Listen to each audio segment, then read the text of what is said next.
Amém. Essa semana eu estava falando e hoje de manhã eu falei de novo sobre a meditação transformadora.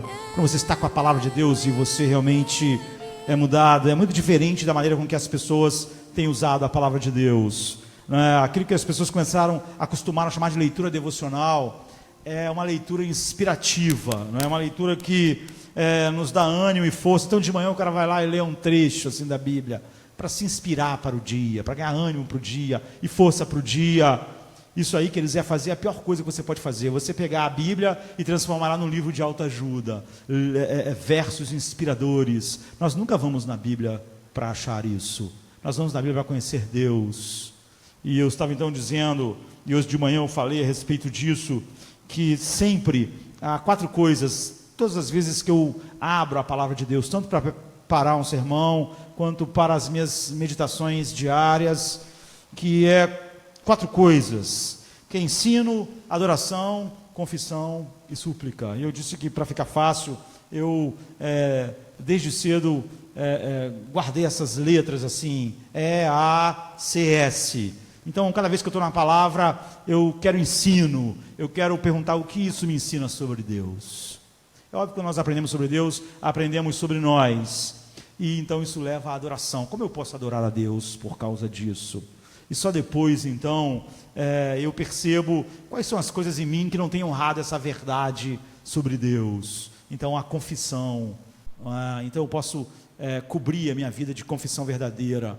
E eu penso em quais são as coisas que eu preciso para que Deus seja honrado. Sabe quando Davi é perdoado por Deus, ele diz assim: cria em mim, ó Deus, um espírito inabalável. Você vê, Davi não era alguém que, apesar da sua terrível queda, e daqui a pouco estava de novo, e de novo, e de novo, porque o verdadeiro arrependimento carrega o anseio de nunca mais ofender Deus. Então você vê, ele queria não só o perdão, mas ele queria um espírito inabalável, ele queria a alegria da salvação, ele queria um espírito que realmente se alegrasse com Deus em seu íntimo. Então a nossa súplica, ela se enche da verdade que fluiu da revelação sobre Deus e da adoração. E hoje de manhã nós vimos, porque alguém tinha perguntado se essa ordem ela é necessária, se assim, e nós estamos falando de manhã exatamente através da oração que Jesus ensinou, que essa é uma ordem orgânica, não é uma ordem mecânica, não é Deus simplesmente dizendo, faça assim, depois assim, assim, isso é uma regra, não, é uma coisa orgânica, porque todos os problemas dos seres humanos são problemas de adoração. Se nós formos suplicar ou confessar antes da verdadeira adoração, essa súplica vai expressar aquilo que nós santificamos, que não é Deus. Essa confissão vai expressar isso, que não é Deus. Então eu estava dizendo, por exemplo, que tem pessoas que dizem, pastor, eu oro, mas eu não tenho paz. Eu, quando acabo de oração, eu estou ansioso como eu estava antes, eu não obtenho nenhum tipo de calma. E eu estava dizendo que aquilo que a pessoa santifica é sobre aquilo que foi santificado no lugar de Deus, é da onde ela espera vir a paz, em vez de Deus, não é? Então, a única maneira de você realmente experimentar a transformação que a palavra traz no dia a dia, em todas as situações, é rebaixar todas as coisas, não é? Que você colocou como sagrado, que você colocou como santo, que você santificou. Há uma falha na adoração e você santificou uma determinada coisa e agora tua identidade, tua paz, todas as coisas fluem daquilo. Aquilo vai dominar suas orações, suas súplicas. E é óbvio que quando você acabou de orar, como aquilo não veio, não é, ainda, ou não virá, você não tem paz. Não é como Paulo diz, que depois que você coloca as coisas na mão de Deus, a paz que excede todo entendimento guarda suas mentes e os seus corações em Cristo Jesus. Então, todos os problemas da tua vida, sem exceção, é um problema de adoração. A adoração é a coisa mais importante sobre nossas vidas aqui, e é a única coisa que nos transforma de um grau de glória para outro grau de glória. Eu estava dizendo que santificar, e é por isso que a primeira coisa é isso, santificado seja o seu nome. Você vê que esse é um pedido. Às vezes as pessoas não percebem que nesse momento de adoração, ainda é um pedido nessa oração, porque essa oração ela está cheia de pedidos. Venha a nós o teu reino, oh Deus, seja feita a tua vontade, assim na terra como no céu. O pão nosso de cada dia nos dai hoje. Você vê, o santificado seja o seu nome, porque fala sobre a adoração, aquilo que eu santifico, é o único pedido na oração toda que é sobre nossos corações. Todas as outras coisas são fora de nós. Venha o teu reino, faça a tua vontade no mundo. Mas você, quando eu falo santificado seja o teu nome, me faça santificar seu nome em tudo. Molda o meu coração poderosamente para santificar só a ti e mais nada. E eu disse que essa palavra, ela está falando sobre fazer do nome de Deus, que carrega o próprio ser de Deus, o seu nome, fazer dele a maior preocupação, torná-la a coisa mais importante no dia e na vida, tornar a coisa mais crucial para a minha alegria e paz e satisfação, tornar a coisa mais sagrada, a coisa final na minha vida, a coisa pela qual minha vida descansa ou não tem paz, é feliz ou não, se deleita ou não se deleita, fazer dele a beleza suprema que eu quero contemplar naquele dia, na minha vida. É por isso que quando eu contemplo essas realidades na face de Cristo, eu sou mudado para um outro grau de glória. Você vê, nós somos mudados através da adoração.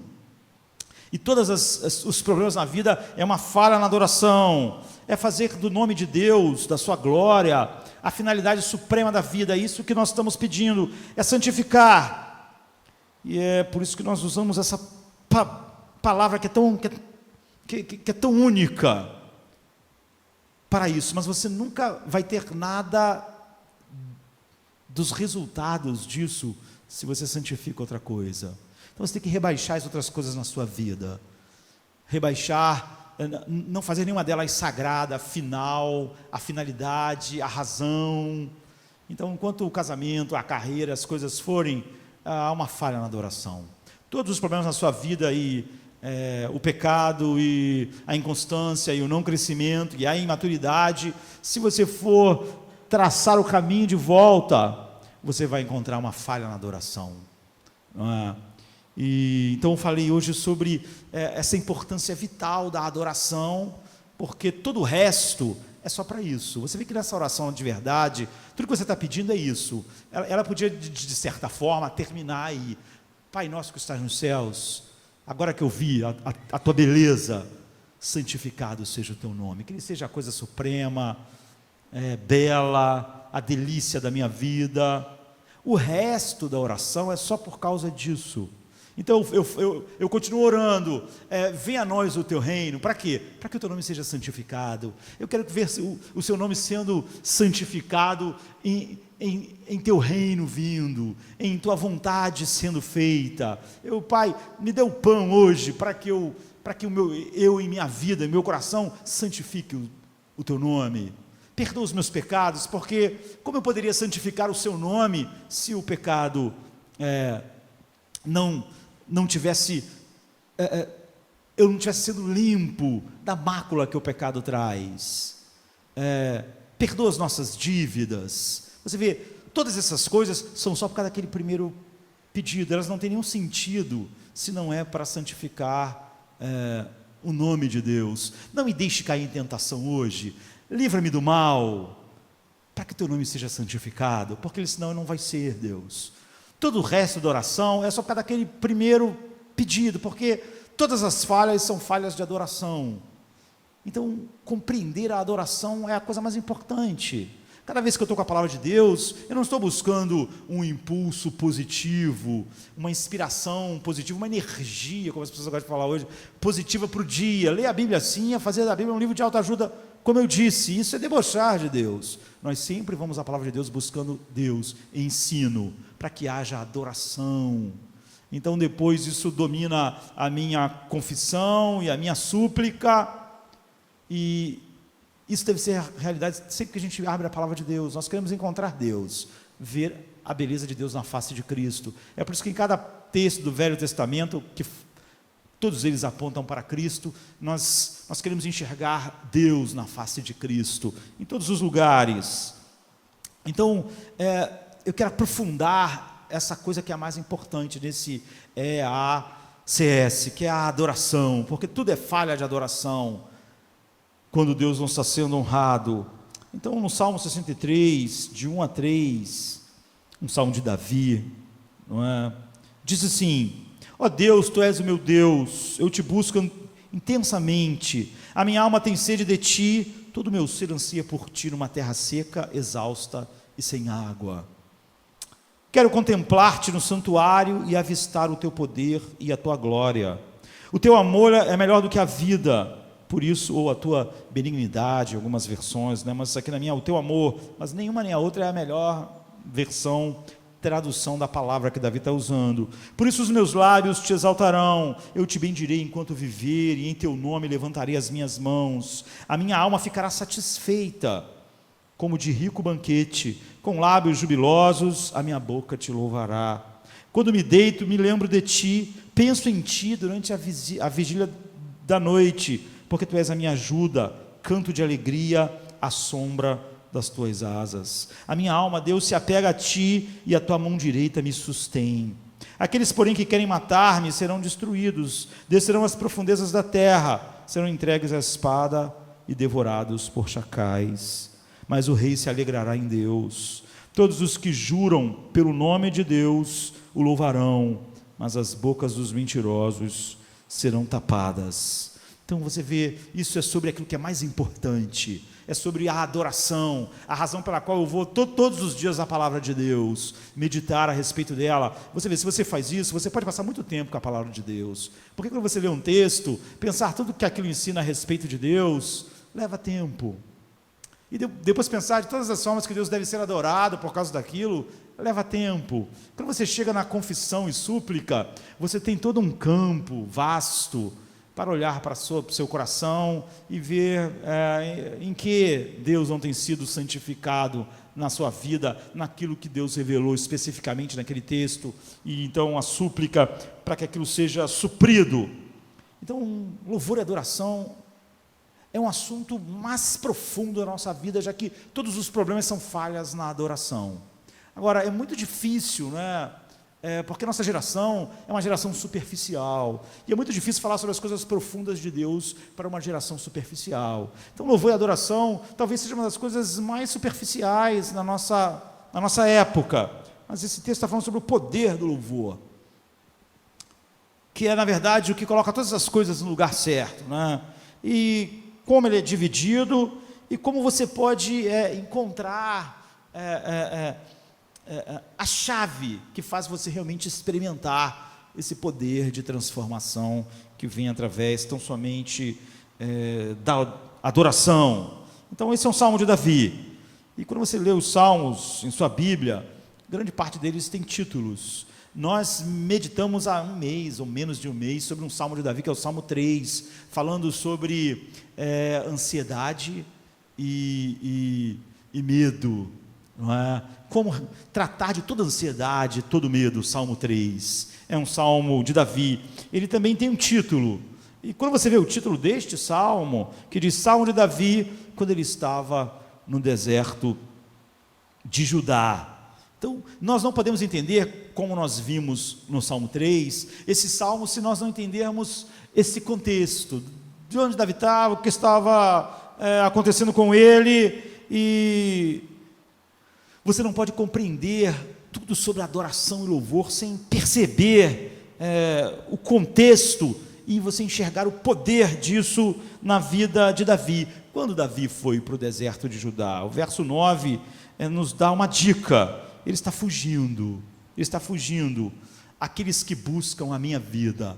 Você sabe que durante um tempo Davi fugiu de Saul, mas ele não está fugindo naquela época, isso é em outra época, porque ele diz: o rei se alegrará em Deus. Ele é o rei, ele não é um rei, ele não é alguém que vai ser rei, ele é o rei.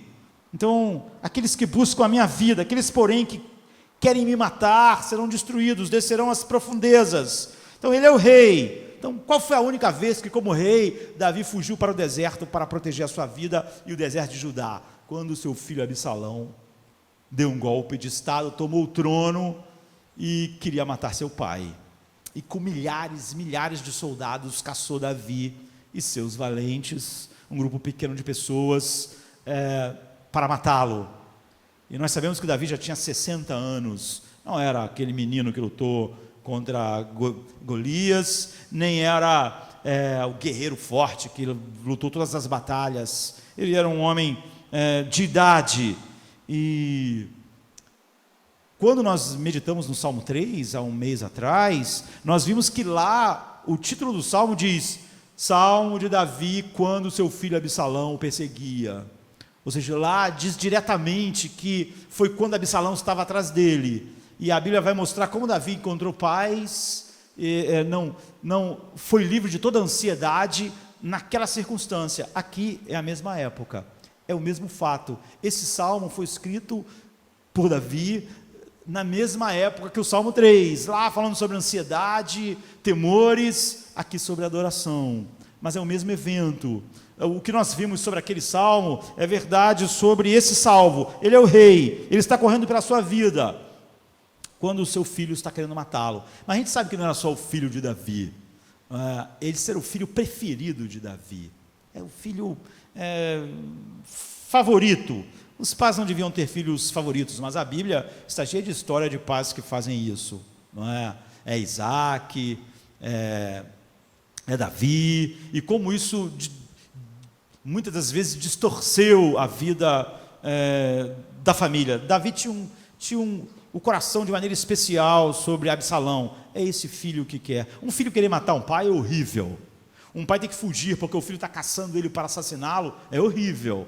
Mas pensem que esse não é só um filho de Davi, é o filho que ele mais ama, é o filho mais querido. Ele deu um golpe de estado, ele está no trono, ele, para humilhar seu pai, colocou uma tenda e dormiu com todas as concubinas do seu pai, de maneira pública, para humilhar seu pai, não é? E ele tomou o seu reinado, e Davi teve que fugir para salvar a sua vida. Era uma questão de vida ou morte, e ele tinha perdido, então, em certo sentido, tudo. Aqui você está vendo um homem, como a gente viu no Salmo 3, que está falando sobre ele poder deitar e dormir e ter paz.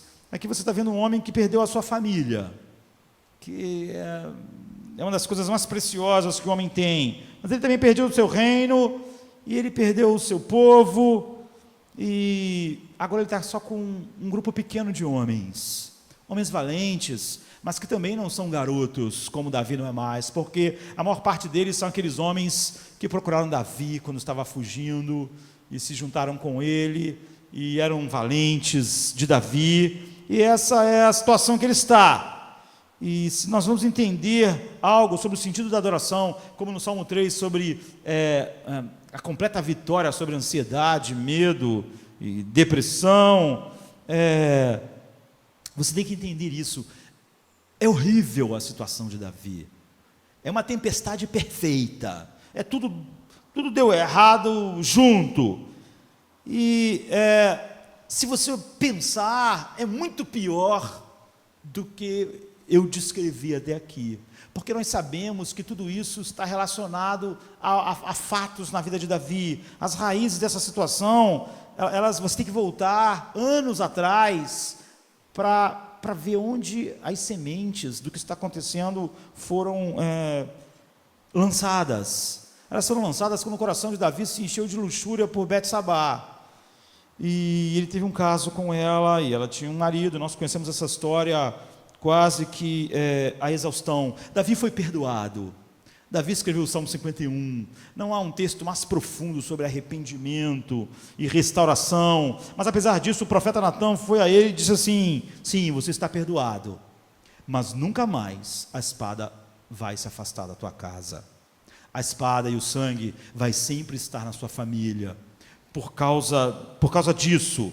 Então a gente tem que entender isso. Deus nos perdoa, mas você tem que entender definitivamente que o seu pecado atinge outras pessoas. As pessoas às vezes não entendem isso. Pastor, já me arrependi, mas o que acontece é que aquela pessoa lá não confia mais em mim. Então, você tem que entender que o seu pecado atinge outras pessoas. E o fato de Deus te perdoar não vai quebrar todas as sementes que o seu pecado...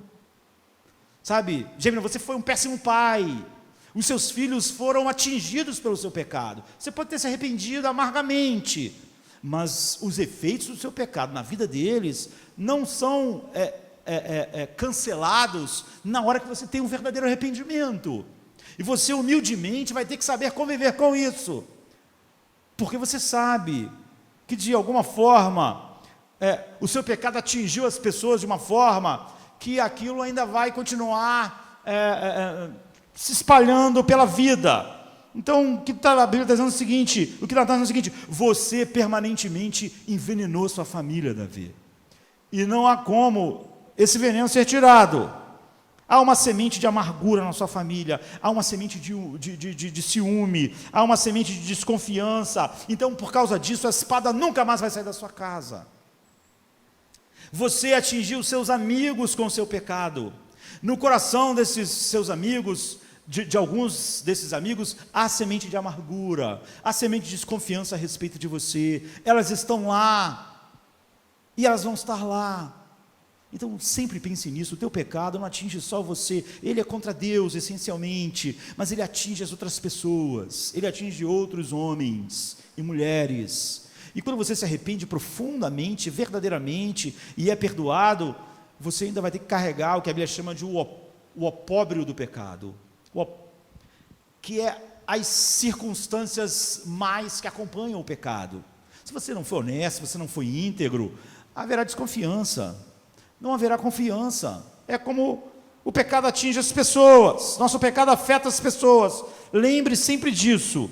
Então, sem rastrear tudo isso, a rebelião de Absalão, seu orgulho, sua amargura, sua raiva, sua hostilidade, o assassinato de seus irmãos, tudo aquilo que estava na família de Davi, fluía disso. E agora ele busca assassinar teu pai, o seu pai. Então, quando Davi está no deserto, ele não perdeu tudo somente. Ele não perdeu o reino, o filho, os filhos, o povo, o trono. Ele sabe, foi por causa do que eu fiz. E é óbvio que nós sabemos que quando isso acontece, isso, se eu falei que era a tempestade perfeita, isso aumenta a tempestade. Quando você sabe que toda a destruição que está acontecendo está ligada a algo que você fez, isso aumenta o peso. Ele tem conhecimento de que a razão pela qual ele perdeu tudo, e que isso está acontecendo na sua casa, e que filhos foram mortos, e que o filho quer matá-lo, a culpa é dele. Então ele perdeu o seu povo, seu reino, sua família, e ele está prestes a perder a última coisa que um homem pode perder, que é a sua vida. Milhares de pessoas estão atrás dele para matá-lo, e ele tem que viver com o fato de porque ele falhou como rei, ele abusou do seu poder como rei. Em vez de ele honrar a Deus em determinado momento com o poder que ele tinha como rei, ele usou esse poder para seduzir uma mulher, para mandar buscar uma mulher. Ele falhou como rei, ao abusar do poder que o reinado concedia a ele, e ele falhou como um homem, e ele falhou como amigo. Nós temos que pensar que, eu já disse isso aqui, que Betsabá era a mulher de Urias. Urias era um dos valentes de Davi. Se você lê a lista dos 37 valentes, Urias está lá. Aqueles homens que quando Davi não era rei ainda, ele não era importante, ele estava sendo perseguido pelo rei. Esses homens foram procurá-lo, e esses homens colocaram a sua espada, a sua valentia, as suas vidas para proteger Davi. E um desses homens era Urias. Mas não só Urias fez isso, Eliã também fez. E Eliã era o pai de Betsabá.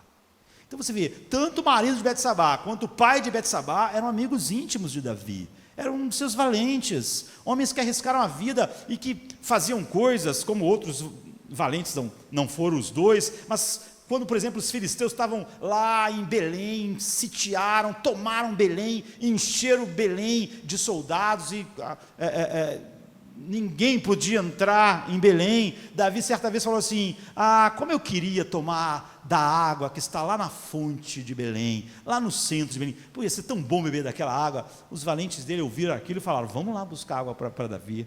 É esse nível de amizade que aqueles homens tinham por Davi. E eles foram lá, enfrentando o perigo e trouxeram água para Davi, da onde Davi queria, entrando onde estava o exército inimigo, correndo todos os riscos, trouxeram água. Quando Davi viu a água, falou assim: vocês são loucos, né? Eu não vou beber a água. Eu não vou beber uma água que foi o risco da vida de vocês. Eu vou oferecer ao Senhor.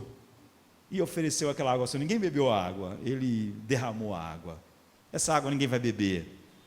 Era esse nível. Então você vê, Eliana, o pai de Betsabá. Quando Davi manda buscar ela, eles dizem que ela é a mulher de Urias. Eles sabem quem são homens amigos, são os homens da maior confiança dele. Mas não é só isso, como eu já disse, o avô dela, Aitofel, é o seu maior conselheiro. A Bíblia diz que os conselhos de Aitofel eram tão importantes que Davi não fazia nada sem perguntar a Aitofel. Só que Aitofel era o avô de Betsabá, o pai de Eliã. Então você vê, quando ele fez isso, ele semeou essas sementes. É óbvio que Eliã não podia olhar para Davi, aquilo que ele fez com a sua filha, desonrando e matando o seu genro, de uma forma normal. Ou Aitofel ficou com semente de amargura. Agora esse grande pensador, esse grande estrategista, que tinha ideias sempre fundamentais para as vitórias de Davi, estava amargurado porque Davi desonrou a sua neta. E quem está aconselhando Absalão para destruir seu pai? Aitofel, o seu grande amigo, o seu ex-grande amigo. Isso só vai acabar em desgraça. Aitofel vai acabar se suicidando. A Bíblia diz que Aitofel tinha conselhos tão bons que ele deu o conselho a Absalão que mataria Davi se Absalão seguisse, mas que Deus impediu de Absalão escutar Aitofel, porque se escuta Aitofel, Davi não tinha chance. As estratégias de Aitofel iam acabar com Davi não ia conseguir fugir. Então Deus impediu Absalão de ouvir o conselho de Aitofel naquele dia. Ele ouviu muitos, mas aquele conselho que mataria Davi, Deus impediu Absalão de... Então ele falhou. Ele tinha falado como amigo, você vê, ele falou como rei, porque abusou do seu poder. Ele falou como homem. Ele falou como pai, ele falou como amigo. Ele falou em todos os sentidos. Ele sabia que agora, todas essas coisas que aconteceram foram por causa disso. Então ele estava no deserto, prestes a morrer, ele estava sendo perseguido, e por causa dos seus próprios pecados.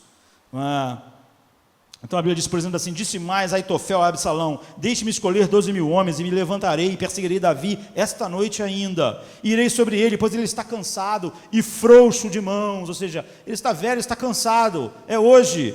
E o espantarei, e fugirá todo o povo que está com ele. Então ferirei somente a Davi e vou matá-lo.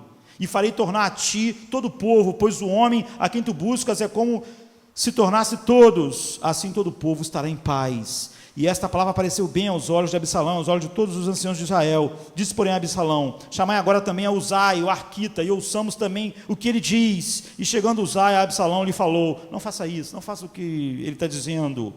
E o conselho de Aitofel não é bom. E a Bíblia vai dizer que Deus faz ele ouvir esse outro conselho. Faz ele ouvir o conselho que não vai matar Davi.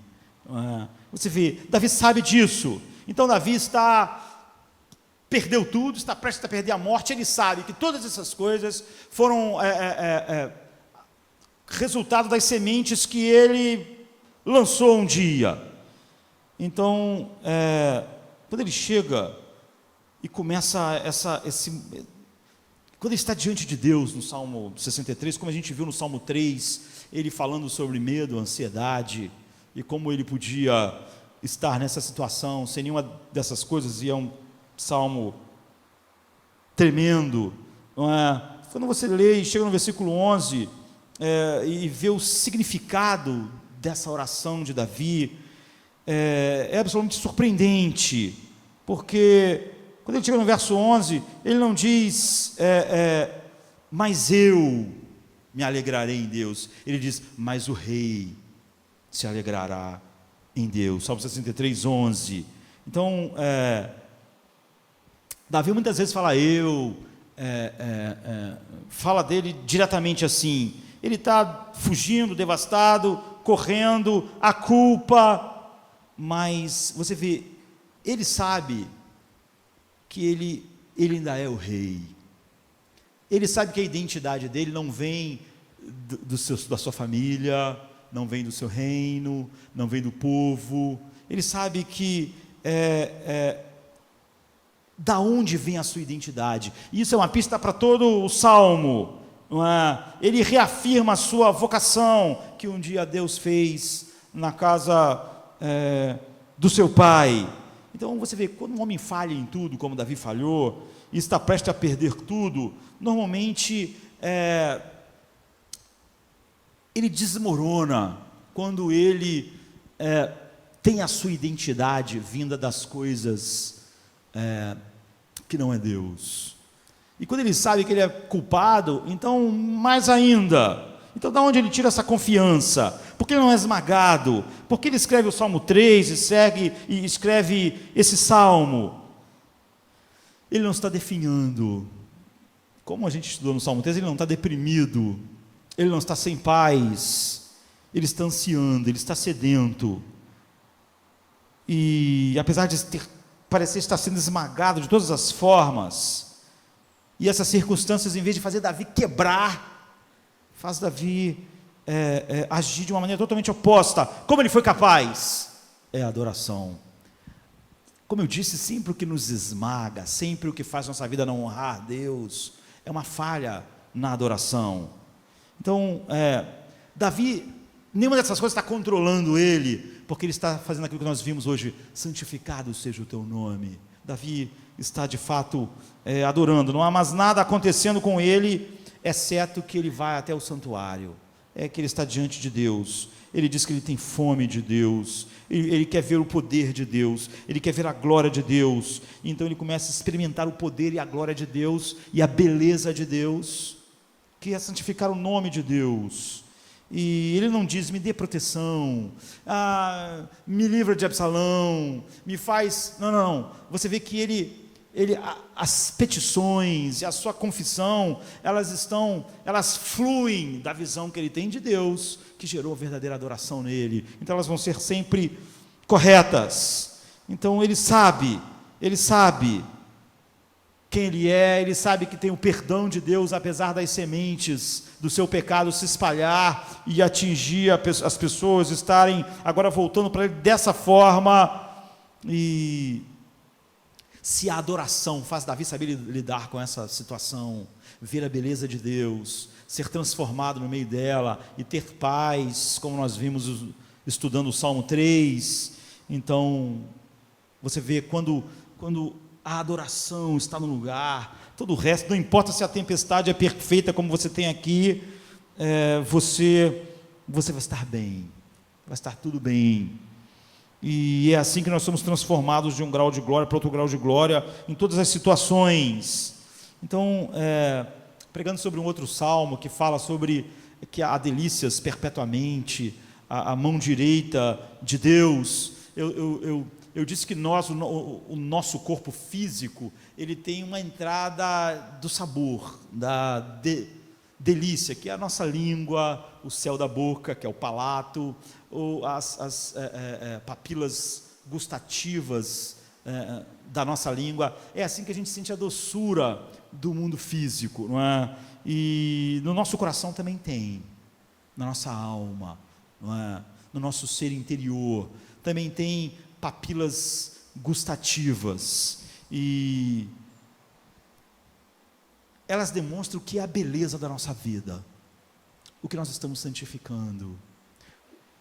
Como eu disse, santificar o nome de Deus é vê-lo como a coisa mais bela e suficiente, como a coisa que eu não posso ficar sem, como a coisa pela qual eu existo, como um deleite da alma. Então a visão que nós temos do mundo e a visão de si mesmo, de nós mesmos, é completamente dependente do que você está adorando. É por isso que tudo é uma falha na adoração. Todas as coisas na sua vida que não honram Deus, o que está no centro, o que está nas papilas gustativas do nosso homem interior, qual é a beleza da nossa vida que nós não podemos perder, sem o qual a vida ela vai desmoronar. Então a única maneira de mudar qualquer coisa em você é mudar o que você adora. E quando não há mudança, é porque não houve mudança no que nós adoramos. Quando eu oro e não tenho paz, é porque não houve mudança no que eu adoro. Eu só vou ter paz quando o que eu adoro estiver entregando o que eu imagino. Então, a única maneira que você pode fundamentalmente enfrentar qualquer coisa é mudar o que você adora. Se você não mudar o que você adora, você não tem como jamais ser transformado de um grau de glória para outro grau de glória, contemplando a face de Cristo. Porque aquilo que eu falei, que a primeira coisa que eu faço é ensino, ou seja, o que esse texto está falando a respeito de Deus? E gastar tempo nisso, deixando fluir tudo que aquele texto ensina a respeito de Deus. E depois, como eu posso adorar a Deus por cada uma dessas coisas? Isso não vai acontecer, não é? Se você não mudou o que você adora. Então, você pode até a Bíblia, mas você vai estar sempre distorcendo isso para aquilo que você adora. Hoje, no início do culto, eu falei como as pessoas podem distorcer até ao ponto de começar a mencionar texto que não está na Bíblia, como eu falei hoje no início. Quem for humilhado será exaltado, mas a Bíblia diz o oposto. Quem se humilhar. Então você vê, é porque o que a pessoa adora é totalmente diferente daquilo que a palavra de Deus nos leva a adorar. Então, todo mundo está adorando alguma coisa. E é da onde nossa identidade vem. Quando Jesus disse que a adoração é fundamental, ele não está dizendo só na vida do cristão, ele está dizendo que a adoração é fundamental na vida de todo mundo, porque está todo mundo adorando alguma coisa. Todo mundo está substituindo Deus por outra coisa para adorar. Essa é a denúncia de Paulo em Romanos 1. Se você adora a Deus, sua identidade não vem de mais nada. É por isso que Davi, aqui no meio dessa situação toda, ele já diz: o rei vai adorar o Senhor. O rei vai se alegrar em Deus. Se você está adorando qualquer outra coisa, a sua identidade vai com aquilo. Se a tua adoração é a sua aparência física, a sua identidade vem disso, daí que você tira a autoestima, né, que as pessoas dizem, você se sente bem. Quando a sua aparência física for declinando, a tua identidade vai declinando junto. É assim, se aquilo se vai, a sua identidade se vai. Então, primeiro de tudo, é uma parte de você que é o centro, que é um lugar privado, que é, eu diria, o santo dos santos teu, aquele lugar mais sagrado, onde você coloca o que é mais sagrado na sua vida, aquilo que você está santificando. E como nós falamos hoje de manhã, quando você faz isso normalmente é aquilo que quando a gente sente solidão, ou quando a gente sente a vida não está muito boa, e você quer se sentir bem, é naquilo que você quer pensar. É naquilo que te é mais sagrado, aquilo no qual você tira a doçura da vida. Então, quando a vida está com um problema, você tenta pensar, quando isso se resolver, quando aquilo acontecer, e você começa a pensar naquilo, e você começa a pensar, e só de pensar, quando tudo isso estiver bem, como eu vou me sentir bem? Você começa a se sentir bem antes. É óbvio que na vida as coisas não funcionam como a gente deseja, mas naquela hora você está fantasiando, você está imaginando, e você se sente bem só de imaginar, só de fantasiar aquilo que é sagrado para você lá funcionando perfeitamente. Então aquilo que você sonha, o que nós vimos, e quando você está em apuros, infeliz, para onde você foge nos seus pensamentos? O que você fantasia e imagina que faz você ficar em paz, feliz, satisfeito? Então, é isso que você adora. Deixa eu colocar de outra forma. O que é tão importante para você, que se você perdesse, você perderia o sentido da vida. De tal maneira que você é capaz de até agoniar diante de Deus, orar em agonia para que Ele faça aquilo. Porque sem aquilo você está vendo a sua vida escapar. No versículo 5, Davi diz assim: o teu amor é melhor do que a vida, por isso os meus lábios te louvam. Ou em algumas versões, como eu disse, a tua benignidade é melhor do que a vida, os meus lábios te louvarão. Então, você vê, quando Davi está nesse momento escuro, para o que ele olhou e disse, isso é a melhor coisa? Com o que ele está fantasiando, assim, fantasiando no sentido de imaginar, quando você imagina o seu casamento, se você está para casar, ou se você imagina o seu casamento sendo aquele grande romance que você sempre pensou, ou a sua carreira, ou as suas coisas. Ele está dizendo que todo mundo sempre faz isso. Isso é o que a Bíblia chama de adoração. Adoração é você parar depois que você viu lá tudo que a Bíblia diz sobre Deus e começar a pensar sobre aquilo, sobre aquela beleza. Você vai imaginar todas aquelas coisas, você fantasia, e aquilo enche a sua alma de gozo, de doçura. Você chama isso de quê?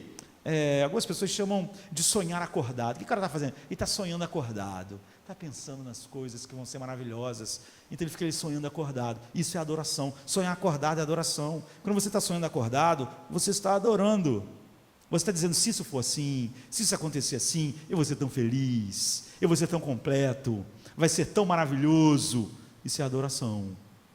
Então, todo mundo está olhando para algo dizendo, se eu não tiver isso, tudo desmorona. Se eu tiver isso, aí eu posso enfrentar as outras coisas. Todo mundo está fazendo isso com alguma coisa, é o que a Bíblia diz. E quando Davi diz, eu estou olhando para isso, eu estou adorando, a minha alma está se banqueteando. No versículo 5 ele disse, a minha alma ficará satisfeita com o rico banquete da tua presença. Com lábios jubilosos a minha boca te louvará. Todo mundo faz isso com alguma coisa, a minha alma vai ficar satisfeita com isso. Davi está dizendo, a minha alma fica satisfeita contigo. É adoração. Mas está todo mundo adorando, a minha alma vai ficar satisfeita com a promoção, com a carreira, com o romance, com o amor, com a saúde. É assim. Então, qual é o paladar da sua alma? Isso é a doçura. E você tem algo que você gosta muito. Eu, por exemplo, adoro chocolate. Até outro dia eu escrevi na internet que café e chocolate, a semente do café, né, e o cacau, provam uma das provas da bondade, da providência de Deus. Mas que o café, não é, e o chocolate mostra que o homem foi criado à imagem de Deus, porque Deus colocou ali um potencial enorme no cacau e no chocolate, no grão de café, mas o ser humano, não é, criado à imagem de Deus, torrou, moeu, coou e aquilo vira o céu, né? Ou o chocolate. Então, se eu estou com um chocolate belga, assim, um chocolate belga na mão, excelente, maravilhoso, aquele que quando a gente come, a gente acha todos os outros chocolates uma porcaria, que é assim, né?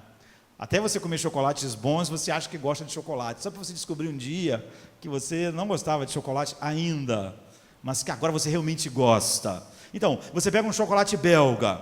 Como é que você experimenta? Muitas pessoas hoje estão experimentando o que eu estou falando, mas não vai fazer, não haverá mudança, não haverá transformação. Por quê? Porque toda transformação vem da adoração.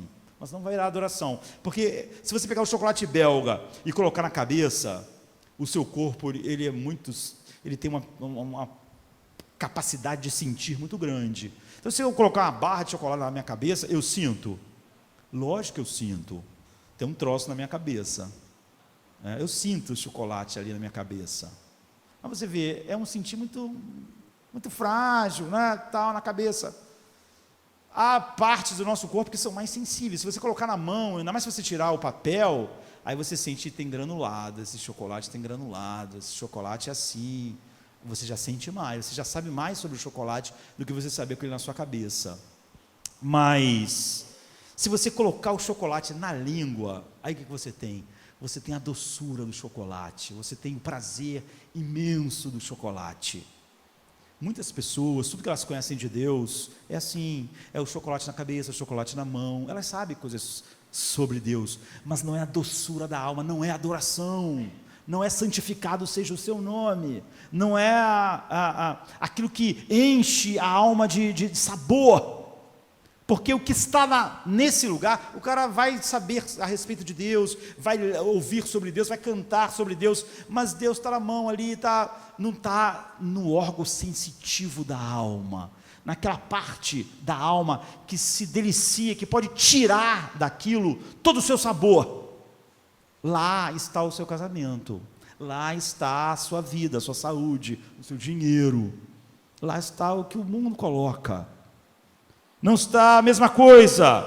Então, quando eu coloco a língua, de repente eu sou eletrificado pelo sabor do chocolate ou do café que eu bebo. Eu Eu sou totalmente cheio da doçura e há um deleite em mim naquilo.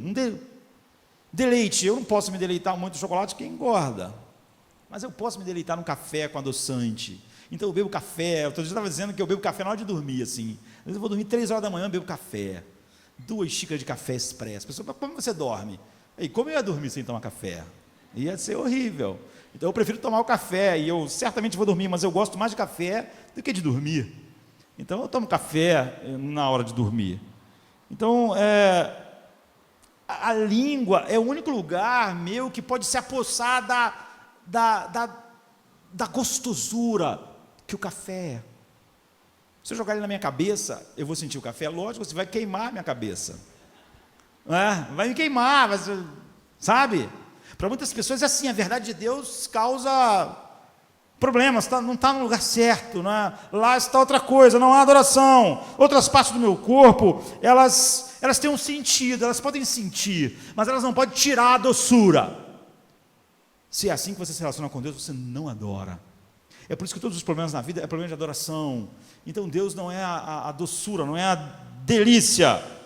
Então você pode dizer que acredita que Deus te ama, mas aquilo não eletrifica a sua vida. O cara diz que Deus te ama, que Deus ama ele, mas ele está deprimido. Como assim? Ele diz que Deus é a delícia da alma, mas é óbvio que se eu estou triste, amargurado, deprimido, eu não estou sentindo delícia. Não é? Se alguém come chocolate e faz 1000 caretas, você não vai imaginar aquela pessoa que está achando chocolate bom, esse cara odeia chocolate. Não é? Porque ele não está sendo eletrificado, ele não está sendo cheio, a vida dele não está cheia de sabores bons que vêm daquilo. Ele está assim porque outra coisa está lá, e o que ele queria que estivesse nas papilas gustativas da sua alma, do seu homem interior, não é o que está. E ele sabe sobre o amor de Deus, mas o amor de Deus não é isso para ele. Você acredita que o seu namorado te ama, que seu marido te ama, e que ele é incrível, aí você é eletrificado. Então, é isso que está nas papilas gustativas da sua alma, é isso que faz você achar a vida incrível. Se isso for tirado, você vai, a sua identidade, o seu senso da vida vai começar a esvair. Santificar o nome de Deus é dizer, só Deus está na papila gustativa da minha alma. É isso que Davi está fazendo aqui. Então vamos apenas supor, se você soubesse algumas coisas, você acredita que Deus te ama. Você também acredita que o seu namorado, ou sua namorada, ou sua esposa, ou seu esposo te amam. Você sabe que a sua carreira é tal que as pessoas vão olhar para você de determinada forma.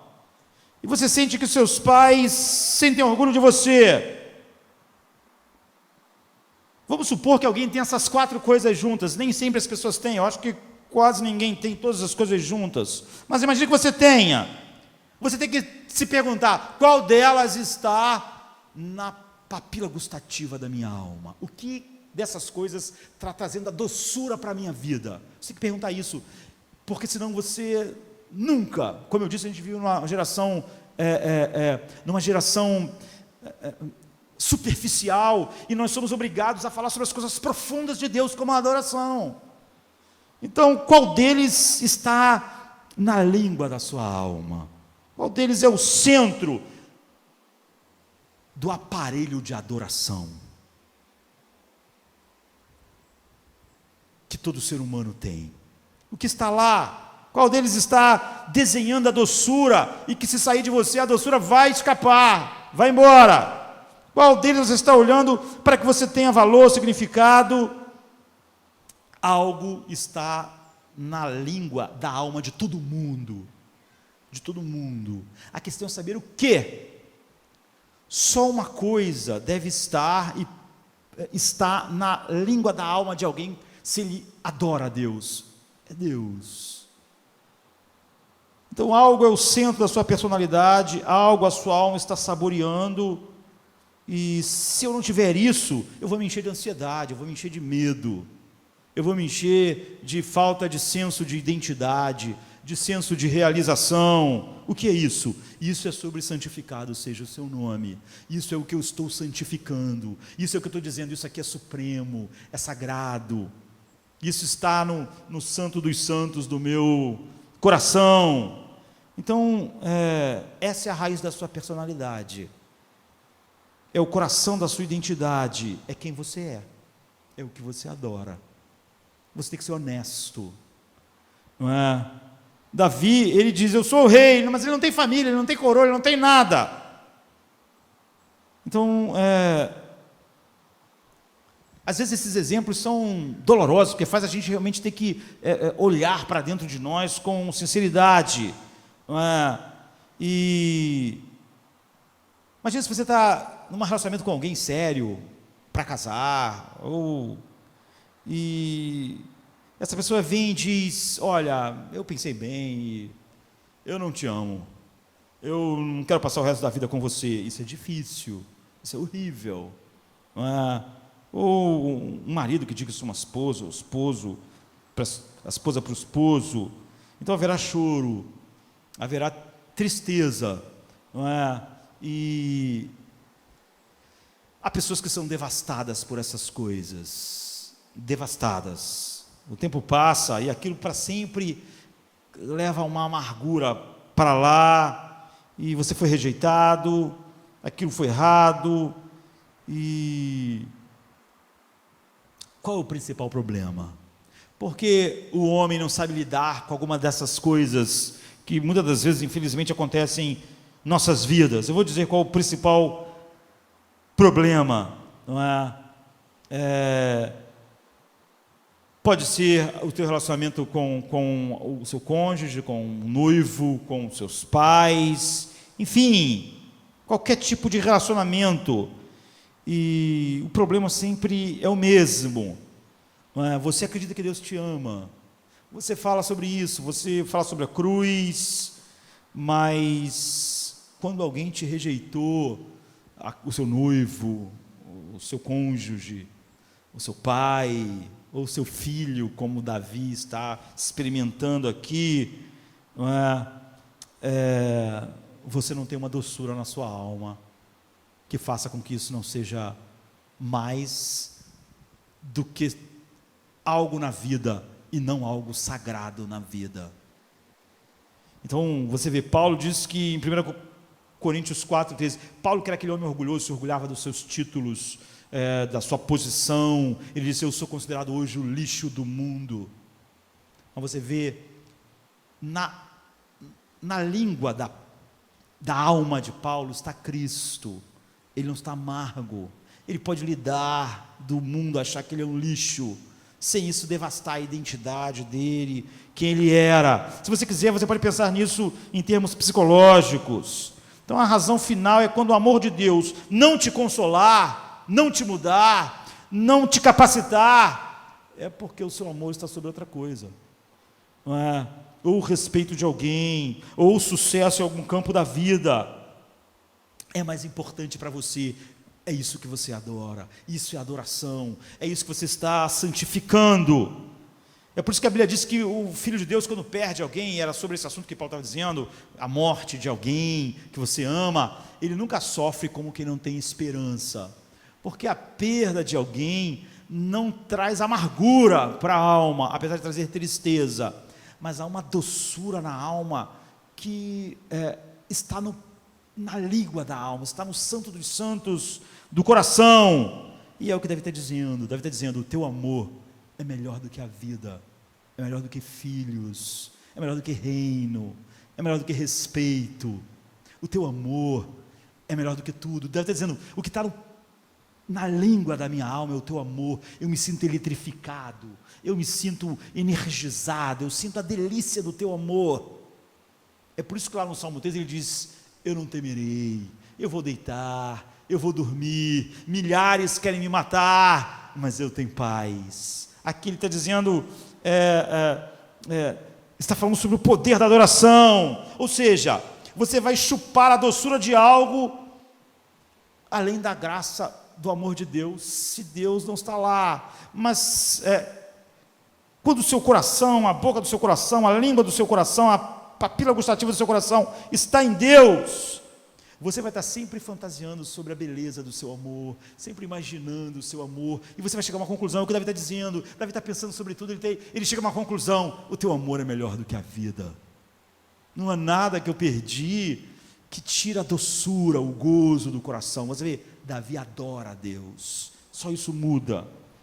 Você tem pensado sobre isso? Você cria cenários. Quando você está apaixonado assim, você cria cenários, você cria histórias, você cria, a tua imaginação voa. Isso é adoração. Davi disse: é assim que eu faço, é o que eu estou fazendo. Então há apenas um caminho para fora que faz um homem não estar devastado na situação que Davi está. Deus está na língua do coração de Davi. Ele diz: é doce, é maravilhoso, eu me deleito, eu me farto, eu estou satisfeito, eu tenho paz. É isso que Davi fez, isso mudou. Ele foi capaz de enfrentar as coisas que ninguém mais talvez tenha enfrentado. Nenhum de nós aqui vai enfrentar a tempestade perfeita que ele está enfrentando. O filho querendo matar, milhares querendo te matar, você com 60 anos fugindo, você num deserto, você perdendo o seu lugar de rei, o seu reinado, sabendo que tudo isso de alguma maneira está ligado a um erro no passado teu que trouxe essas coisas, mas você vê, ele está em paz, ele está se deleitando em Deus. Ele está dizendo: o seu amor é melhor do que a vida, porque isso é adoração, isso é santificar o nome de Deus. Não é nós num culto falarmos: Deus, santificado seja o seu nome, receba a glória, quando na verdade outra coisa está lá no órgão sensitivo, mais sensitivo da nossa alma, que não é Deus. E é por isso que ele tem o poder de viver assim, nessa situação. Esse é o primeiro ponto. E alguém pode dizer: isso é grande, isso é maravilhoso, mas isso é adoração. Então como é que eu faço isso? Não é? Como é que a gente experimenta isso? Como é que a gente vive dessa forma? Se é isso que deve fazer parte da minha meditação diária, pensar sobre o que um texto fala a respeito de Deus, depois estar ali adorando a Deus, até que a tua alma está cheia de doçura, inundada de prazer e gozo, de tal maneira que você pode viver todas as coisas da vida expressando esse nome de Deus que é santificado no santo dos santos do seu coração, ou na língua da sua alma.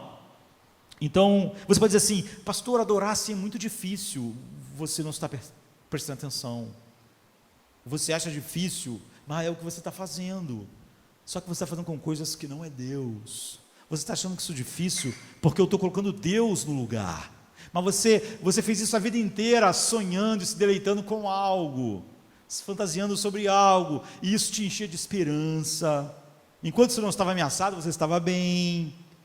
Então você está achando isso difícil só porque eu estou dizendo que isso é Deus. Não devia ser a carreira, não devia ser o casamento, não devia ser o amor, o romance, ou a saúde. Mas você fez isso a vida inteira. E todo mundo lá fora está fazendo isso. Portanto, pensem, não é difícil se os seres humanos todos estão fazendo. A questão é o que é saboroso para nós. O que, ao ser colocado na língua da nossa alma, eletrifica a nossa vida. Então você pode estar fazendo isso com a sua carreira, com o seu romance, com a sua condição atual, mas quando se trata de Deus, naturalmente o ser humano vê isso, é muito difícil, isso que o pastor está falando é muito alto, muito complexo. Isso só mostra como o coração do homem naturalmente é para Deus. Felizmente para nós, Davi nos dá ele abre o coração de maneira maravilhosa e fala sobre como a alma chega assim, e ele divide, a gente pode dividir isso em 4 partes. O que Davi está fazendo é o seguinte: é recordação, e isso deve fazer parte daquele momento que eu digo que depois que você passa um momento de contexto, você tem adoração. É recordação, avaliação, expressão e satisfação. Você pode ver isso através dos versos 2 e 5 a 5. Então, você precisa adorar, você precisa experimentar Deus. Você diz: como eu faço isso? Essas 4 coisas. A primeira coisa é o recolhimento para a lembrança, porque isso é a parte essencial da nossa adoração. Então, você gosta aquilo que você adora, aquilo que está na língua da sua alma, você gosta de pensar sobre aquilo, você gosta de trazer aquilo à sua memória. Então, o que a gente faz, o caminho que Davi está nos mostrando, que o Espírito Santo está nos mostrando, é que você começa a enumerar as glórias de Deus. Davi diz assim no versículo 2 e 3, eu vi o seu poder, eu vi a sua glória, eu vi o seu amor. Ele não está dizendo assim, Deus, tu é ótimo, tu é maravilhoso. Não, ele está quebrando isso em 1000 pedaços, para mostrar e para pensar em como Deus é maravilhoso para ele. Ele está dividindo isso. Ele não só está dizendo assim, eu te amo. Ele não está dizendo só isso. É como se você dissesse para tua esposa, ou para o seu esposo, para o seu namorado, seu noivo, não sei. Você dissesse, eu te amo. E a pessoa respondesse assim, por que você me ama? Você vê, só eu amo é muito, tá bom, amar, mas por quê? Por que ama? Por que você ama? Não seria melhor se alguém nos ama, ou se nós amamos alguém, não seria melhor saber por quê? Então, você pode dizer assim, porque você é grande, você enche a minha vida. E a pessoa pode dizer assim, eu sou grande. Como assim eu sou grande? Como é isso? Assim, de que forma eu sou grande? E se como um escrito de Shakespeare, você puder dizer assim num soneto, eu tenho 35 maneiras de dizer como você é grande. Você vê, você está enumerando as coisas. E isso é como se você estivesse brincando com um chocolate na boca, sabe? Você está experimentando as delícias daquilo. E ele começa a passar por essas coisas. E o que vai acontecer com o seu coração? Vai se expandir, e se expandir, e se expandir. Isso realmente é o começo da adoração. A adoração entra em detalhes. Entra em detalhes. Você não diz simplesmente, você é grande. Mas você passa a dizer, você começa a enumerar as glórias, as razões pelas quais você é grande, como é grande. E isso é uma disciplina mental. Você vê que está totalmente ligada à verdadeira adoração. Essa é a primeira coisa em louvar a Deus. Você acha tudo que Ele é.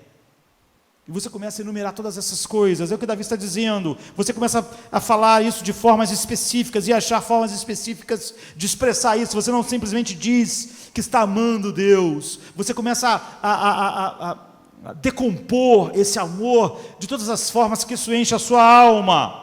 Você diz, olha, o teu amor é gracioso. O teu amor é cheio de sabedoria. Ele é grande porque ele é um amor sacrificial. Você começa a não só dizer que sente o amor de Deus ou que você o ama. Você começa, sabe, isso está enchendo a sua memória. Você está enumerando as glórias de Deus. Eu vejo a beleza do teu amor de tantas formas, dessa forma, daquela outra forma. E você vê, isso está se expandindo. Depois que isso acontece, vem aquilo que eu chamei de avaliação. E isso no versículo 3 ele diz, eu vejo a sua glória, eu vejo o seu poder, eu tenho visto o seu amor. E ele diz, isso é melhor do que a vida. Ele avaliou, ele fez uma avaliação em sua mente. Você vê, ele está perdendo filhos, o filho que ele mais ama, o reino, tudo, mas ele está fazendo, ele tinha visto a glória, ele tinha visto o poder, ele tinha visto o amor, e ele diz que é melhor do que a vida. Quando ele usa a palavra melhor, é uma palavra de avaliação. Ele está se movendo de enumerar as glórias de Deus, a glória, a beleza, a sabedoria. Ele está enumerando isso. Agora ele faz uma avaliação, ele valoriza essas glórias, valoriza essa beleza de Deus. E ele não está apenas dizendo, olha, você é isso e aquilo. Ele começa a comparar isso com tudo. E começa a fazer expressar o valor daquilo. Agora, ele está dizendo o seguinte, se tu és todas essas coisas, isso é a avaliação. Se tu és sábio, se tu é totalmente satisfatório, então, por que eu preciso de um reino? Por que eu preciso do respeito de todo mundo? É por isso que Paulo pode dizer, eu sou considerado o lixo do mundo. Mas ele estava avaliando, tu és isso, tu és maravilhoso, eu quero me conformar àquilo que tu és, eu quero experimentar a tua beleza. Então, Paulo fez uma avaliação. Então, o que é o mundo me achar um lixo? Não é nada. Davi está dizendo o seguinte, quando você vê o Salmo 3, se tu és forte, tu és forte dessa maneira, então ele faz uma avaliação, se tu és forte, então por que eu vou ficar com medo? Você vê, se tu me amas e me perdoou, por que eu vou ser esmagado pela culpa? Ele está fazendo isso. Se você é misericordioso, por que eu vou sentir como se tua misericórdia não tivesse sobre mim e ser esmagado pela culpa? Ele está fazendo mais do que simplesmente agora enumerar os atributos, o valor e as belezas de Deus. Ele está fazendo uma avaliação, ele está começando a pensar, qual é o valor das coisas, comparado a isso. Então, a palavra culto, por exemplo em inglês, a palavra culto vem da mesma palavra de digno, em inglês, e é dizer que quando você cultua a Deus, está dizendo que Ele vale a pena. Você só santifica o nome de Deus porque só isso tem valor final para você. Você faz uma avaliação. Então, você entesoura essas verdades no coração.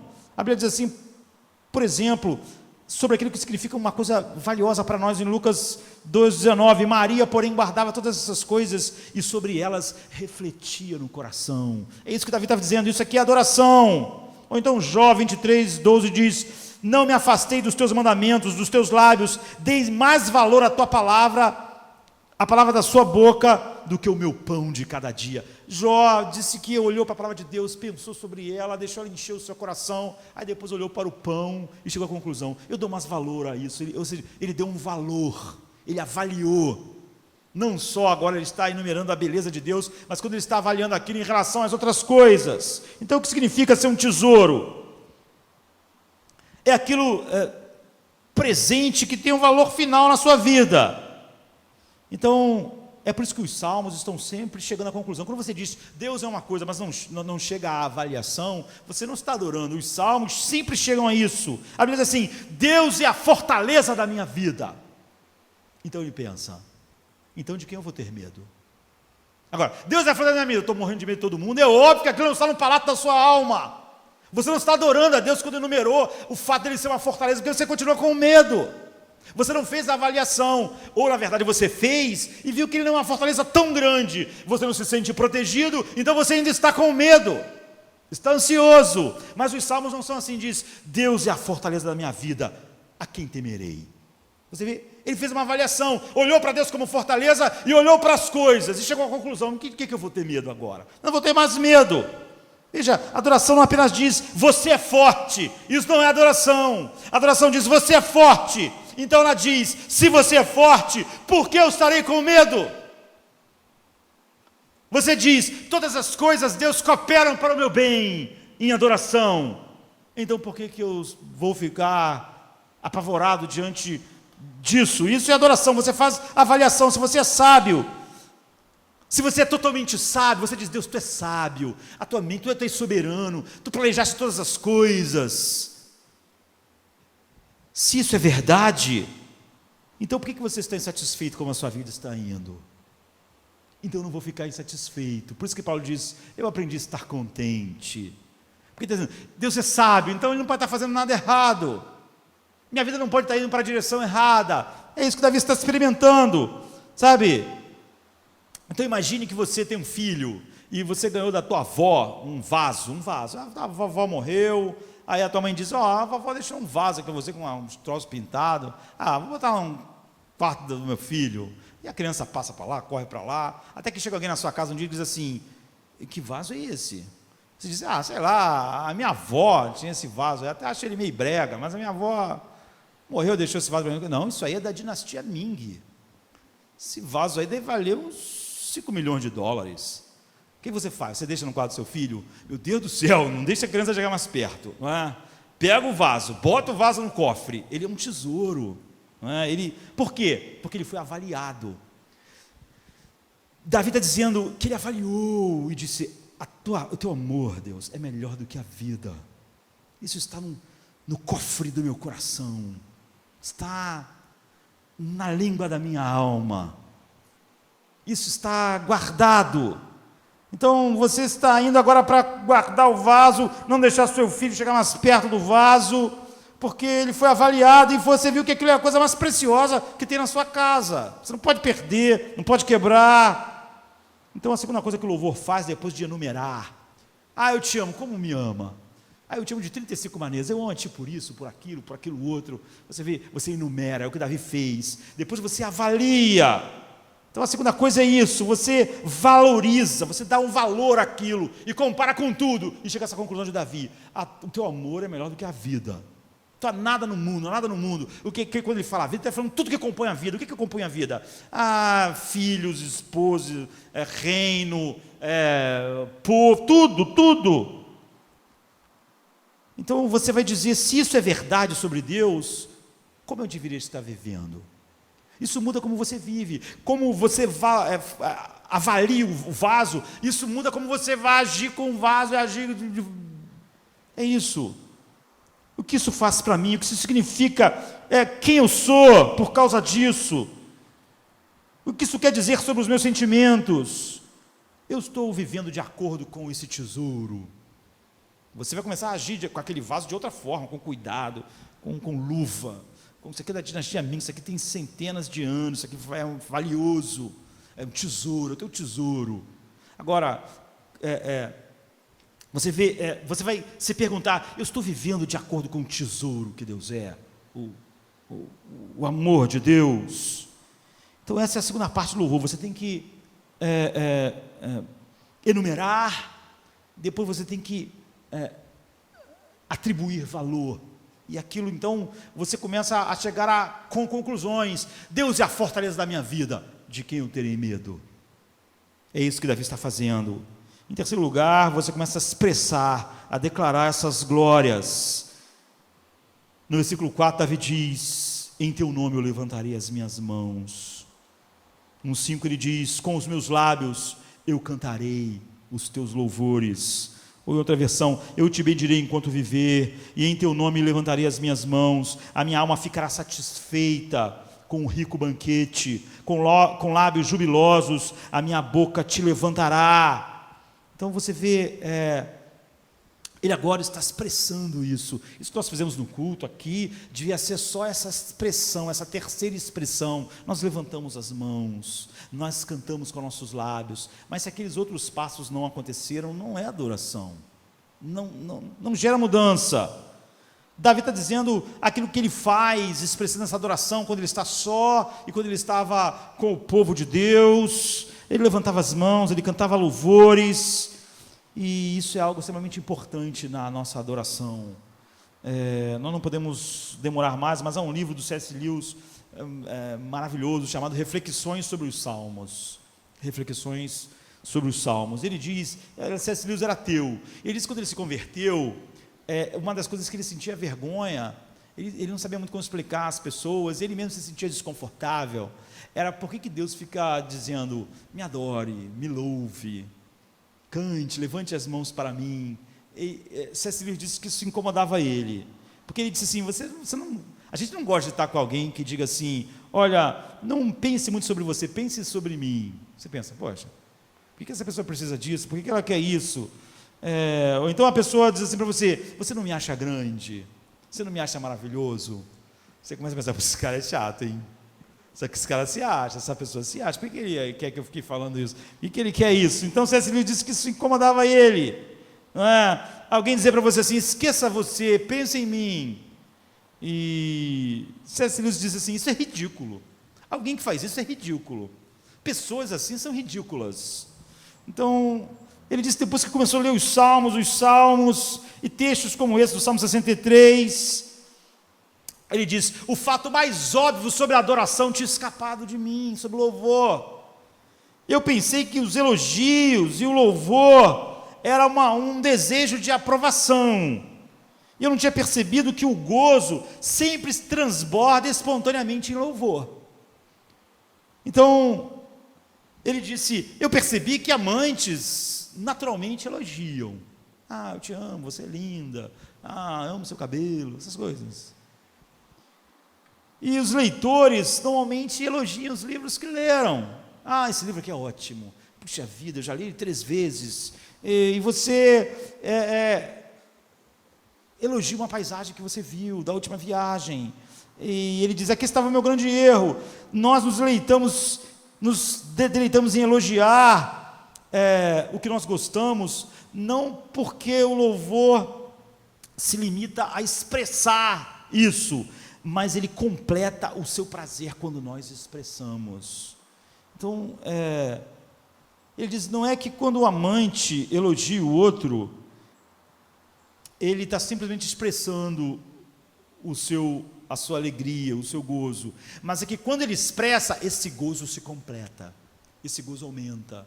Ou seja, o seu prazer em algo aumenta quando você fala sobre aquilo, quando você louva aquilo. Então você vê o sol se pondo num arpoador, você acha lindo. Mas quando você diz para alguém, olha o sol, olha que lindo, olha isso. Não é só que você está falando sobre um gozo interno. Quando você fala isso, o gozo dentro de você aumenta. Então, desfrutar, ele disse, é glorificar. E é assim que Deus nos ordena. Deus não precisa de nada.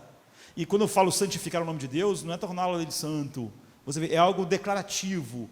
Mas quando eu olho para Deus assim, e eu declaro isso com minha voz, levantando as minhas mãos, como Davi está dizendo, cantando, o gozo em mim se completa. O gozo em mim se expande. Quando você começa a desfrutar de algo, C.S. Lewis diz, você tem que falar sobre isso com alguém. Você tem que expressar isso. Mas isso não é só porque é um dever. Como eu gosto, eu vou falar sobre isso. Não, quando você fala, você sente um gozo ainda maior. Uma alegria ainda maior. Então você diz, olhe para aquilo, olhe para isso, ouça essa música. Assim. E você começa a falar sobre aquilo e elogiar aquilo para outra pessoa. Porque você sente como se você estivesse indo estourar se você não falasse. Se você não expressasse com palavras, ou apontasse para aquilo, para alguém. Então você tira uma foto, você quer mostrar às pessoas. Então o C.S. Lewis está dizendo que quando você começa a desfrutar de algo, você não elogia apenas para expressar a sua alegria, mas para completar a sua alegria. E a alegria não é completa enquanto você não louva, enquanto você não expressa, enquanto você não expressa verbalmente como você se delicia. Eu sou pastor. Então, eu escuto muito sermão, assim. Quando eu estou trabalhando em casa, normalmente eu boto um sermão lá e estou ouvindo. Não é porque não é um sermão que eu preguei. E eu diria que quase todos os sermões que eu ouço, eu não ouço nada novo. Eu não pensei, olha só uma coisa aqui, sobre a justificação que eu não sabia. Ou olha sobre essa doutrina aqui. Isso não acontece. Acontece, mas é raro. Então, por que eu ouço? Porque quando eu estou pregando é diferente. Sabe, quando eu ouço um sermão, alguém falando a respeito dessas verdades, eu posso só apreciar, sabe, é como se eu estivesse olhando uma paisagem linda. Quando alguém está falando sobre a propiciação, e eu estou ouvindo, não estou pregando sobre aquilo, eu posso só ouvir e apreciar aquela verdade, aquela beleza, aquela coisa estonteante a respeito de Deus em Cristo. E minha alma se enche de alegria. Então eu fico ouvindo, porque eu posso apreciar. É por isso que Lutero disse que ele não só lia Romanos toda semana, mas como pedia alguém para ler, porque ele podia parar, ele não estava lendo, ele estava só apreciando aquelas verdades sobre Cristo. Então, nós simplesmente não... isso é verdade, isso se expande quando outras pessoas estão fazendo isso. É por isso que a adoração corporativa faz parte inerente da nossa transformação. Quando você já, eu por acaso falei aqui sobre o pôr do sol no Leblon, de alguma forma, no arpoador, não é? De alguma forma isso se tornou uma coisa assim. Quando está dando a hora do pôr do sol, chega um monte de gente, leva uma cadeira, e eles fazem uma coisa que parece meio ridícula, assim, todo dia de tarde. O pessoal aplaude o pôr do sol do arpoador. Não é engraçado? Às vezes aplaudem. E o que as pessoas... Isso faz o que as pessoas... Elas acham aquele pôr do sol mais incrível por causa daquilo. Todo mundo, aquela multidão ali, está ali só por causa do pôr do sol. Todo mundo vendo. E quando ele acaba, aplaude o pôr do sol. Todo mundo se sente mais... Aquele pôr do sol se torna mais incrível para todo mundo. Isso é louvor. Você vê, quando alguma coisa é muito linda para você, quando você vê uma multidão achando aquela beleza também, apreciando aquilo também, o teu deleite se completa. Então, por isso que não existe uma vida no céu, toda adoração é uma multidão, é todo mundo junto, é todo mundo desfrutando da beleza, porque quando você desfruta da beleza assim, do gozo assim, ele se multiplica. Então, essa coisa da nossa cultura agora, não é eu sozinho na minha casa, louvo a Deus, não é verdade. Isso é um coração que não adora. O coração que adora, ele está lá sozinho, mas ele está louco para estar com um monte de pessoas que fazem isso. É isso que Davi diz, no meio da congregação eu adoro, eu levanto as mãos. Então, há abundância de igrejas ruins, que não pregam a verdade de Deus, e isso é usado para desculpa para corações que não adoram a Deus, não desfrutam de Deus, inventarem uma coisa particular lá, mas não é assim, sabe? Quando você está se deleitando em Deus, você quer expressar, mas você quer ver outras pessoas expressando. Você não quer só sozinho no Maracanã ver o seu time, você quer ver o quê? Você quer ver milhares de pessoas gritando lá o seu time, você sente melhor, você acha que é mais incrível. A pessoa diz assim, não, ver jogo em casa é legal, mas quando você está no Maracanã é outra coisa. Por que outra coisa? Outra coisa porque há uma multidão se deleitando com a mesma coisa. Quando você ama algo, você quer estar expressando isso com muitas pessoas que também amam aquilo. Por isso que a adoração, ela vai te levar, a adoração particular, verdadeira, vai fazer você sentir sede da adoração corporativa. E por isso que o céu, a adoração sempre é assim. Então quando Deus diz, me louve, levante as mãos, cante boa música, cante com arte, use grandes palavras, louvem juntos. Ele está dizendo, eu não preciso de elogio, vocês não podem me fazer grande, me glorificar, nem me santificar, mas quando eu estou no palato da alma de vocês, ou nas papilas gustativas da alma, na língua do coração, e quando você expressa isso com todo mundo, esse deleite se expande na adoração. Eu quero que você tenha alegria consumada, e essa alegria consumada só acontece quando você vê a minha glória e expressa ela. É por isso que Jesus disse, eu quero que onde eu estiver eles estejam, para que eles vejam a minha glória. E quando você vê as pessoas vendo essa glória dele lá na eternidade, em todas as cenas do Apocalipse, há aquela grande adoração. Então, há esse recolhimento em que você vai enumerando tudo que Deus é, a avaliação, a essa expressão, e se você tiver essas três coisas, você chega ao que Davi chegou, que é o fim, que é a satisfação, que é realmente o chocolate na boca, que é realmente o deleite, a doçura passando para dentro de você. Davi chega assim no versículo 5, a minha alma ficará satisfeita, como de rico banquete, com lábios jubilosos a minha boca te louvará. Ele diz, a minha alma vai ficar satisfeita. É por isso que ele diz que o teu amor é melhor do que a vida.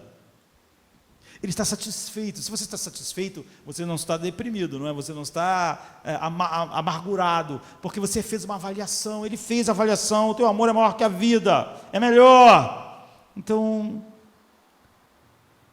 se você quer saber a diferença entre louvor, adoração e outros tipos de oração, que vem depois, como eu disse, a súplica, a petição, é que quando você está confessando os seus pecados, você está precisando de quê, queridos? De perdão. Quando você está pedindo pelas necessidades da vida, o que você está pedindo? Você está pedindo poder, mudança, cura. Quando você está dizendo, venha a nós o teu reino, você está dizendo, olha, que o mundo seja cheio daquilo da tua sabedoria, que vai fazer um bem enorme ao mundo.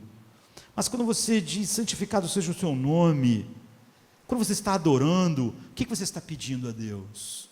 Deus. Tu está dizendo, a minha alma fica satisfeita contigo, a minha alma se deleita em ti, o teu amor é melhor do que a vida. A adoração não está pedindo nada, ela não quer nada, ela quer Deus. É por isso que é muito diferente, é por isso que a petição, a confissão, elas vêm lá depois. Essa é a razão porque Jonathan Edwards disse que os homens religiosos nunca adoram, nunca. Eles não conseguem entender o louvor, Porque as pessoas religiosas de Jonathan Edwards, eles acham que Deus é útil. Deus é útil para o casamento, para a vida, para a cultura, para a sociedade, para a cidade.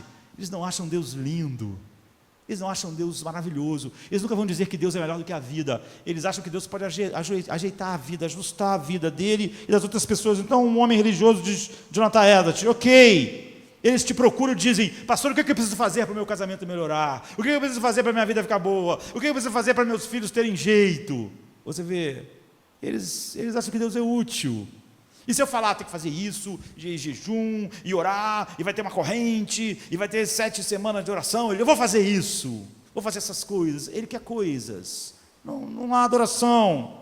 Então, o cristão tem vindo a compreender, através da experiência, da graça e do próprio Deus, a própria santidade de Deus. Ele santifica o nome de Deus, o amor de Deus, a sabedoria de Deus, o poder de Deus, a glória de Deus.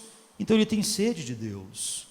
Então Davi diz assim, ó Deus, Tu és o meu Deus, eu te busco intensamente, a minha alma tem sede de Ti, todo o meu ser anseia por Ti, numa terra seca, exausta e sem água. Ele diz, tudo no mundo é deserto, porque a língua da minha alma não sente o refrescor vindo de nada, e não sente o sabor vindo de nada, só de Ti. Então, como se só vem de Ti, eu não só te busco, eu te busco intensamente, ansiosamente. Ele tem sede, ele tem fome do próprio Deus, e não daquilo que Deus pode dar. Então, se você fizer as primeiras 3 coisas, que são estar no lugar certo, não é?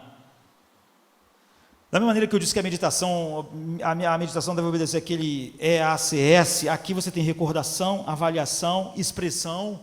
Então, a coisa final, a satisfação, é o incêndio. Ele diz, minha alma está satisfeita, eu sinto a doçura. Em certo sentido, as 3 primeiras coisas são mais ou menos como construir o altar, mas a última coisa é aquilo que o Espírito Santo faz, é inundar nosso coração da satisfação com Deus. Isso é adoração. É quando ela chegou nesse lugar, é a combinação dos 3 primeiros elementos que forma esse 4º elemento, não é? que gera a verdadeira adoração. E é fácil tirar notas desse sermão e decorá-lo, mas você pode ter ele só como o chocolate na mão, ou o café na mão. Ele não vai adoçar a sua vida, ele não vai eletrificar você, e você não vai poder dizer que Deus é melhor do que a vida, e você não vai poder dizer, Tu é a minha fortaleza, então de quem eu terei medo?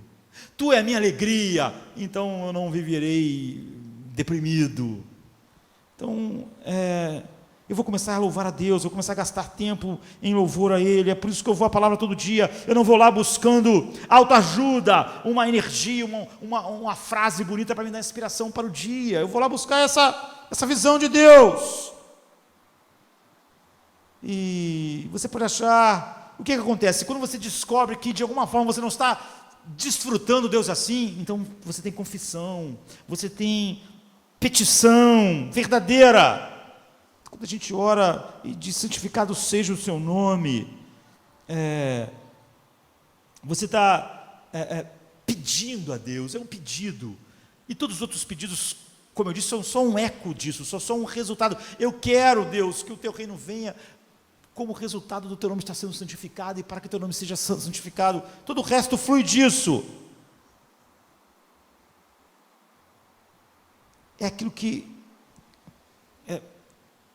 resume tudo que a vida dá a identidade, e a chave final para isso é o amor de Deus.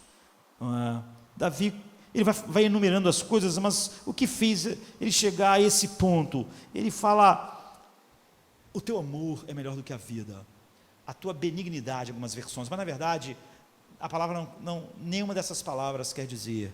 Eu sempre falo isso, numa versão está assim, na outra versão está assim. Algumas pessoas sempre me perguntam na internet, qual é a melhor versão? Não existe isso, sinceramente, a não ser quando a versão é mal feita. Mas das boas versões não existe a melhor. Está todo mundo lutando para traduzir ideias e palavras que não existem na nossa língua, não é? Então, na verdade, não existe uma palavra correspondente do grego para o nosso, do hebraico. Não existe a ideia, você tem que passar a ideia. E as pessoas estão lutando com isso. Então, um colocou benignidade, outro amor, mas na verdade, aquilo que melhor expressaria seja o seu amor leal. O seu amor, que nunca muda. Deus, o meu filho quer me matar, mas o teu amor por mim não mudou. Milhares estão contra mim, mas o teu amor por mim não mudou. É o seu amor leal, o seu amor que nada muda. Essa é a palavra que Davi está usando de verdade. O seu amor inabalável, o seu amor que não conhece limites por mim. Eu sei que Deus prometeu me amar, me ama, e como eu sei que Ele vai me abençoar. E com isso que Abraão lutou, dizendo, quando Deus disse, eu vou te abençoar. Deus disse, como eu sei, Deus, como eu sei que eu vou te abençoar? Nós sabemos que Deus falou para Abraão, pega os animais, parta os animais, eu vou te mostrar como eu vou te amar, eu vou te mostrar como eu vou te abençoar. E Abraão pensou, nós vamos fazer uma aliança, vou ter que passar e fazer um juramento, e Deus vai dizer, eu vou te amar se você cumprir o juramento. E nós sabemos que quando chegou a noite, e Deus veio numa teofania, Deus passou sozinho. Deus estava dizendo, é assim que eu vou te amar. Se eu precisar morrer para que esse amor seja consumado, eu vou morrer. Se eu precisar ser despedaçado como os animais, eu vou ser despedaçado. A tua culpa não vai anular isso, eu vou assumir a sua culpa, eu vou fazer toda coisa. É isso que ele está dizendo, esse amor leal que ele viu em Deus. Deus está dizendo para Abraão, eu vou te abençoar mesmo que eu tenha que morrer. E quem estava dizendo era o Deus imortal, parecia impossível. Por que Deus diria uma coisa dessas? Esse é o amor leal de Deus. Chesed de Deus. Davi está falando exatamente a respeito disso. Ele disse que quando ele pensou nisso, então ele disse, o teu amor é melhor do que a vida. Então ele está cheio de gozo em Deus. Isso só é possível porque um outro rei um dia, e nós vamos cantar para encerrar, um outro rei um dia esteve no deserto como Davi, sabe? Mas não por causa dos pecados. Nós sabemos que Davi está no deserto como consequência final de coisas que ele semeou tempos atrás, mas esse rei está no deserto e ele nunca pecou, esse outro rei. E Deus disse para ele, apesar de tu me obedecer em tudo, e de se alegrar totalmente em mim, na minha glória, me obedeça, e eu vou derramar minha ira infinita sobre você. Em vez de ser um Deus gentil como eu fui com Davi, eu serei um Deus irado para você. E Deus derramou a sua ira, a sua justiça eterna sobre ele. E quando você olha para a cruz, você vê o amor leal de Deus. Deus passou entre os animais. Deus passou. Ele foi impelido para o deserto, não pelos pecados dele, mas pelos pecados nossos, dos eleitos, daqueles que Deus deu a ele. E ele foi obediente para glorificar a Deus e para imputar a nós essa obediência. Então, se isso não dominar o palato da sua alma e causar a doçura final, você não nasceu de novo. Porque esse é o amor leal de Deus. Davi diz, enumerando todas essas coisas, quando eu chego aí, eu chego à satisfação final.